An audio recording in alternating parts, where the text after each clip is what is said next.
All right, y'all, let's get into the settings video that I promised everybody for the last week or so. This is it. We're going to get into the tendencies. We're going to get into the play types. We're going to get into how you just set things up for your MyNBA, for your MyCareer, for everything. If you want to look good like that, we will help you over here. All right, so autosave off. Play as fuck up. I'm not that confident. All right, so quarter length I keep full. If it's WNBA, it's 10. NBA 12. Normalizing sim minutes and sim stats. You need to do that if you want to keep it realistic. This is all about realistic gameplay, fam. So let's get to the basics. Back to the basics. Back to the basics. I might go back to the basics. Back to the basics. Back to the basics. Back to the basics. Back to the basics. I might go back to the basics. Okay, so let's get into it. Of course, the quarter length is full. Like I said, 10 minutes on WNBA. But the game speed is different. I have it on 65 when it comes to amateur things like the high schoolers playing each other, or when it comes to the summer league games, I put it on 60. When it comes to the NBA, I put it on 70. And then when it comes to the All-Star weekend and things like that, I put it on 75. But when it comes to the playoffs, I put it back down to 65 because that's when things get slowed down. All right, so I have the auto double team because that's how the computer recognizes when to double team on the perimeter or the post. I also have call for pick and roll versus fade on manual. I have that for a specific reason. It's a spacing reason. You know, you can do that, and then once you pick your person, you pick the roll. I picked the roll just because I can go over here on the wing once she rolls, and now all of a sudden I have all this room right here. All right. So once I do that, I can get back to my ISO game and get to my shot. Get my shot off, boom. So I also have icon passing on. Skip passing is disabled. I do not like skip passing at all whatsoever. It pisses me off. Defense, have it on 50. When it comes to the arrows, you choose where your arrow goes. So if you stay with your guy but your arrow's pointing a different way, stay with your guy because the defense is going to adjust to that, like so. All right, real player percentage, I don't have it on the shot stick. I'm kind of over the shot stick, I'm not gonna lie to you. I have this on position lock and not player lock. Player lock is very simulated. It's more like MyPlayer, and you know, in MyPlayer your teammates are pretty much trash. They just, no matter who you get, they turn into trash. And it's not so much that way on position lock. It's a lot more realistic as far as who your teammates are and how they perform. Also, when I get subbed out, I go to Simcast Live and just see how my team plays, so you can be able to see how your team plays when you're on the bench instead of just having a blank screen. You can actually see the replays of what happened when you're on the bench also. I think that's pretty cool. So progression, nothing crazy. I just like people that progress more. It's just, you can see people, it helps people take a leap basically, you know. And the people like LeBron or Chris Paul and stuff like that, the regress should be a little bit less just because that's how medicine is nowadays, right? So work ethic, I want to give people their work ethic results and not just have everything leveled out like it's a NBA draft lottery before they change the rules. So shot types, this is pretty much how the NBA works. You don't want to go too far in those just because it can get really, really crazy once it gets to simulation. Percentage, 3-point percentage, I want it at 48. That's kind of like the sweet spot. That's a sweet spot right there. Medium range is up, but people don't shoot medium range. All right, so it's kind of a give or take right there. You can see in the 3-point attempts, you know, it all makes sense. All right, also assists, I put at 55 just because you need to level things out. Time for the settings that I uploaded. I can explain. Okay, so let's explain the settings. Inside shot success is at a 55 because when you're closest to the rim, it's the best way to put it in the basket. All right, so close shot is at 50 because it gets a little iffy once people start putting their hands up. Mid-range is at 52 because it's better than your close shot and people don't shoot it as much, but it could be as successful. So 3-point success is at 50 and layup success is at 55. The shot coverage impact is at 30. All of this is based off of Hall of Fame. All of this is computer to make it identical. Jefferson outside. There's a screen by Stevens. Over Copper. Shots. Just an example of what the shot coverage impact looks like on 30. You know, you can put shots up in people's faces, but not all the way in people's faces. You're going to need to put some room in between both of you guys, all right? So when it comes to dunk in traffic frequency, people do dunk in traffic a lot. People like to dunk on other people. You're going to have to put that in the game, even though the dunk traffic frequency should be at 50, just in case it gives people room to miss the dunk. But sometimes people don't miss the dunk. All right, contact shot success, alley-oop success, all of that in there. Ball security, body up 50. The only thing I put different was the pass speed at 55.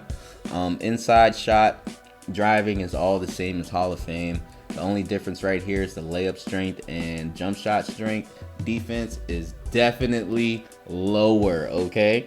40 to 45. You see that? You see that right there? 40 to 45. No help defense is more. It's just average at the 50. Steal success at the 50. Okay, but what it really looks like, okay, this is what I wanted to show you. This is what having it on 40 and 45, because I want the gather and the release to be different on each one. The gather is better on the shot, and the release is better on the layup. Offensive defense awareness down because obviously people don't play as much defense.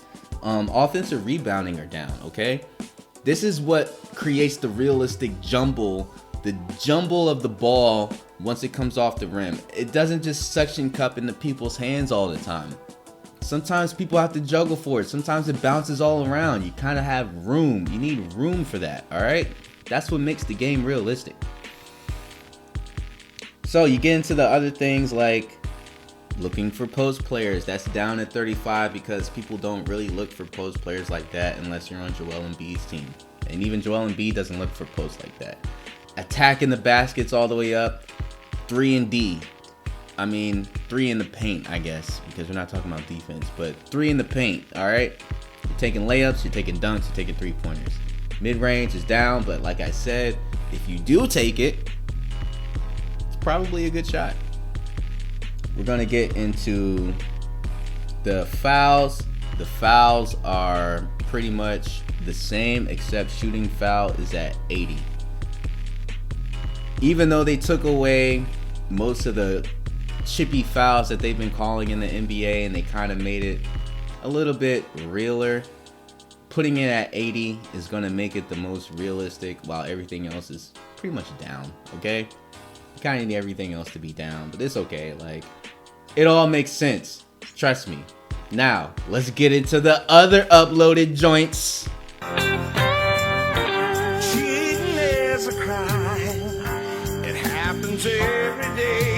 Okay, so the playoff sliders aren't that much different than the regular season sliders. It's just we have slight differences, like the shot coverage impact is at 40 instead of 30, right? Everything else is the same with that. And then, of course, we have the defense upped a little bit from 40 and 45 to 45 and 50s, okay?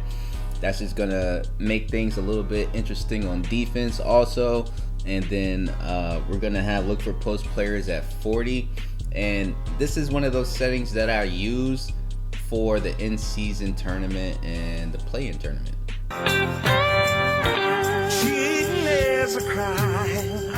It happens every day. So once you get past the in-season tournament and the play-in tournament and the first round of playoffs, you get deeper into the playoffs, and this is the one I use. Body sensitivity is a little bit up higher at 55. People are bumping into each other more.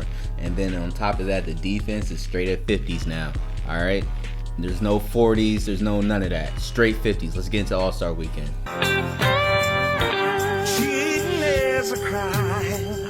It happens every day. So All-Star Weekend is going to be completely different from everything else, okay? So we have our shot coverage impact at 0. Everything else as far as success, I mean, success shouldn't change. I mean, it's just pretty much putting a basketball in the hoop. Body up sensitivities at 25. People aren't bumping around as much. Dunking traffic is at 75, all right? People really want to dunk, all right? Attempting dunk is at 60. Throwing alley-oops is at 90. Looking for posts is still whatever. It's all still the same as far as the regular season. It's just a few things have changed, okay? So we're getting into the defense. Pretty much no defense whatsoever. Help defense and steal success still up there. You still got steals, but as far as contesting and the gather and the takeoff and the release of shots and layups, yeah, right, it's barely even there. It's at 10. So we have on-ball defense is at 5. Dunking ability is at 60. Ball handling ability is at 55. People like to show off in the All-Star Weekend. You gotta let them.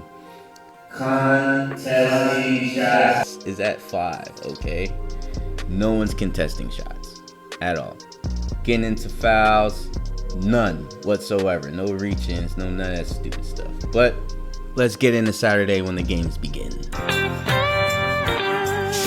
There's really not much difference. It's just the 3-point success is up for the 3-point contest because you're just going to have different scores. The scores are going to be kind of low if you keep it at 50 or whatever you want to keep it at. And the dunking ability is up for the dunk contest. Now, let's get into the trainers. Do it! Do it! Do it! Do it! This is something I realized late in the game, but not really late because my players were getting tired really early and I didn't know how. So this is how. Your default training schedule is going to make your team tired because most of it is going to be on medium and not actually see what the team is doing. Okay, so if you actually look at what your team is doing and where their games are and how many off days they have, you would actually see that, oh, okay, maybe I actually do need to change this around and actually give my players some time off sometimes in order to even not be tired during the game or before the game. So I've learned to do just do week by week. I just go 7 days at a time each, change it from low to medium to high, maybe do some body work, stuff like that before I get to the game. Every game has a shoot around before it. Let's get into the next thing. So I didn't really realize how mentors played a real role until I won a game off of it. This is Bria Hartley teaching Kia Nurse how to do catch and shoot. Big moments. Williams' combination of handles and shooting abilities make her a tremendous option for late games. And what do you know, the catch and shoot works. So I have Charlie Collier, Larisha Clarendon, just teaching certain things. All this stuff matters. I thought it didn't, but apparently it does. And I just watched it happen real time on why it matters because Kia Nurse wasn't doing that in the beginning of the season. So why not have Candace Parker teach Gabby Jefferson basically, some of the things that she knows. What I do is pick a weakness. I like to pick a weakness that my player has and then get the mentor to have one of their badges pretty much overshadow my weakness so I don't have any more weaknesses anymore.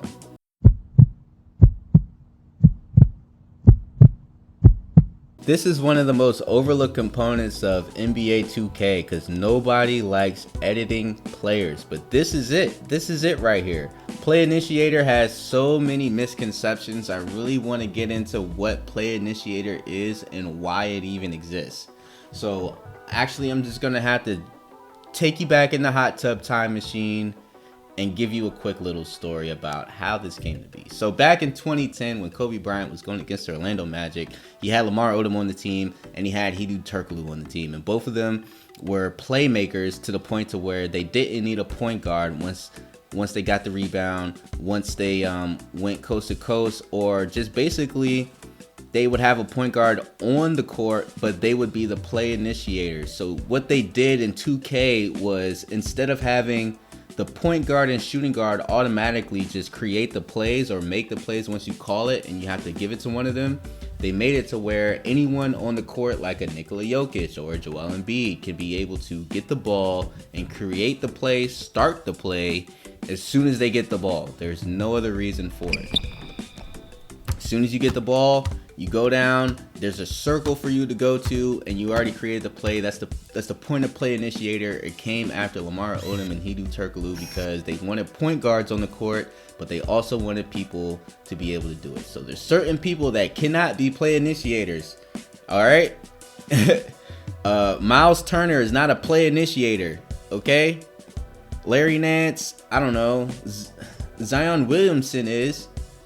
But you can tell the difference because they kind of treat him as a point, but he's not really. Mad ethnic right now. Another misconception is tendencies. People think tendencies only matter towards the computer and not you, but tendencies are for you too. They're the difference between having your foot on the line and having your foot behind the line. Ask Kevin Durant. So if your 3-point is up, you don't have to go behind the line. You're automatically doing it as soon as you catch the ball and shoot it because your tendency to do it is up. Now there's things under there that's gonna have like off screen, spot up. Those things are separate to shot mid-range. Shot mid-range is just asking you how many times you shoot mid-range in a percentage kind of. So if there's some things like in MyPlayer, if your player has an open layup and he doesn't go, this is probably why right here. Attack strong on drive. If you put that up, there's a lot more times your player is not gonna shoot a jump shot and is more likely going to do a layup or dunk type thing. Now, shot versus touches. Touches should never be less than the shot. Now, if you look at some people's, like, I don't know, say it, old school J.R. Smith, his shot's going to be above his touches because he doesn't get as many touches as he shoots. But for the most part, if you want smooth gameplay, the touches should be above the shots. Trust me on this one. Bye, have a great time.